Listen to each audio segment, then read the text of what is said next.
গণতন্ত্র রক্ষা করো, গণতন্ত্র রক্ষা করো, জনসাধারণ নিরাপত্তা দিও, জনসাধারণ নিরাপত্তা দিও, রকিবুল হোসেনের উপর আক্রমণকারী গ্রেপ্তার করো, রকিবুল হোসেনের উপর আক্রমণকারী সকলক গ্রেপ্তার করো, রকিবুল হোসেনের উপর আক্রমণকারী সকলক গ্রেপ্তার করো, রকিবুল হোসেনের উপর আক্রমণকারী সকলক গ্রেপ্তার করো, গণতন্ত্র রক্ষা করো, গণতন্ত্র রক্ষা করো, হায় হায়,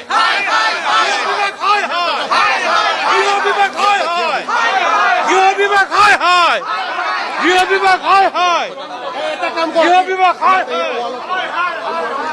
ৰাজনীতিত এনেকুৱা কেতিয়াও হোৱা নাছিল যে আমি দেখা পাইছো খগেন বৰবৰুৱা যেতিয়া RCPI, বিমলা প্ৰসাদ চলিহা যেতিয়া শিৱসাগৰত কংগ্ৰেছৰ প্ৰাৰ্থী একেখন গাড়ীত উঠিছে, একেখন মঞ্চত উঠি তেখেতসকলে ৰাজনৈতিক প্ৰচাৰ কৰিছিল। কিন্তু এতিয়া বিৰোধীক নিষেধ কৰিবলৈ যিটো কংগ্ৰেছ মুক্ত ভাৰত তাৰ ষড়যন্ত্ৰ অসমত চলাইছে, আমি ইয়াৰ বিৰুদ্ধে আজি এই প্ৰতিবাদ কৰিছো। বিধায়কে প্ৰতিবাদ কৰিছে, তেওঁলোকে যন্ত্ৰণা দিছে, বন্দুককাৰী লৈছে, তাৰ পিছতো কি কাৰণে আজিৰ তাৰিখত আৰক্ষীয়ে ব্যৱস্থা লোৱা নাই? খুদ আৰক্ষীৰ ওপৰত আক্ৰমণ, কিন্তু আৰক্ষীয়ে ব্যৱস্থা নলয়। ইয়াতকে দুখৰ কাটাৰ একো হ'ব নোৱাৰে।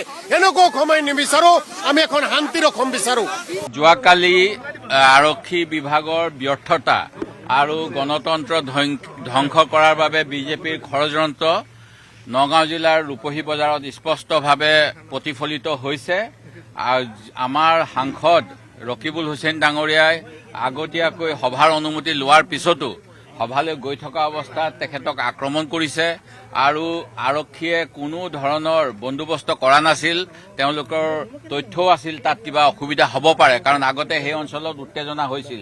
আৰু এইখিনি কৰি গণতন্ত্ৰক ধ্বংস, কংগ্ৰেছ কৰ্মীক হতাশ আৰু আমাৰ সংসদৰ এটা ৰাইজৰ প্ৰতিনিধি এজনৰ চলাচলৰ ক্ষেত্ৰত যি বাধাৰোপ কৰি পেলাই কংগ্ৰেছ দলক আগন্তুক সময়ত বা বিৰোধী যিসকল শক্তি এইসকলক যে অসম চৰকাৰে বাধা দিব বিচাৰিছে, তেওঁলোকৰ বিৰুদ্ধে যাতে জনমত সৃষ্টি কৰিব নোৱাৰে বিৰোধী দলসমূহে, তাৰ যি প্ৰচেষ্টা, ইয়াক আমি নিন্দা কৰিছো, গৰিহণা দিছো।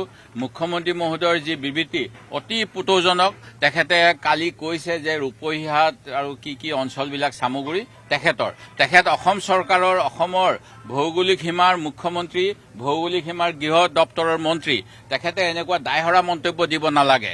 দ্বিতীয় কথা, তেখেতে কৈছে তেখেতে আনকি অনুতপ্ত হোৱা নাই। তেখেতে কৈছে মই চামগুৰি ৰূপহী গ'লে ৰকিবুল হুছেইনক অধিক নিৰাপত্তা দিম, কিন্তু তেখেতে এই ঘটনাৰ বাবে শোক প্ৰকাশ কৰা নাই, এই ঘটনাৰ তদন্তৰ কথা কোৱা নাই। কৈছে আৰক্ষী SP তালৈ গ'লেই নহয়, তেওঁলোকৰ উপস্থিতিতে যোৱাবাৰ আনকি মোকো ভাবুকি দিছিল। মই যেতিয়া নমিনেশ্যনৰ সময়ত গৈছিলো, মই এই কথা বিশেষকৈ উল্লেখ কৰা নাছিলো।